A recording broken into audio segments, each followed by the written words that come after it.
My name is Jack Davis. I'm the design director at 745 Studios. From the beginning of development, story has been very important to us in the game. We wanted to make much more than a performance game. We wanted to establish a world and a brand that people could get immersed in and learn its history and its characters, and after playing the game, want to learn much more about the world.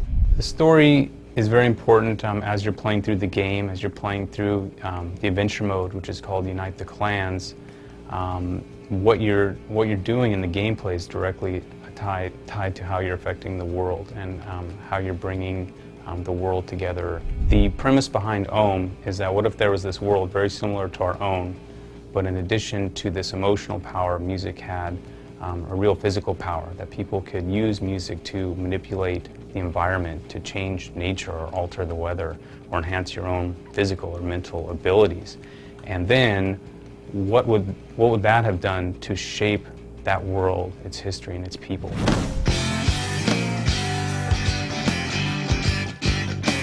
The people in this world who can manipulate Mojo are called rockers. And so a rocker is not just, hey, someone who rocks, who plays music. It's actually a title. And rockers are agents of these musical clans who serve their frontman, who serve their clan with the power of music. The headliner is an unquestionable ruler. It's kind of basically a monarchy. And the headliner gets his power through these relics called the divine instruments, which according to the legends are tied back into the creation of the world itself, that these deities, these musical deities created the world with these instruments and handed them down. Eventually, the headliner's power grew very oppressive, and several of the rocker clans just outright rebelled against him and said, hey, we're not going to follow you anymore. And in response, the headliner issued this Edict of Silence, which banned the rebellious clans from playing within the city. So it's kind of like making live performances illegal. And so, this didn't cause the clans to stop playing, but rather they established these secret underground venues.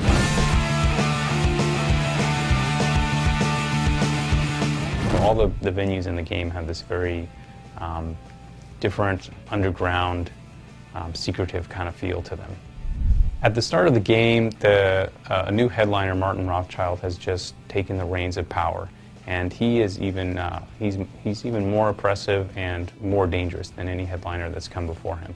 And the world is in the worst state of chaos and disharmony than it's ever been in. The rebel clans have risen up against him. They've been banned from playing in the city. It seems like just everything's gonna break out into all-out chaos. And as the player, your quest is to step in and help unite the people of the world, the rebellious clans, and see what can be done about this headliner if he can be stopped.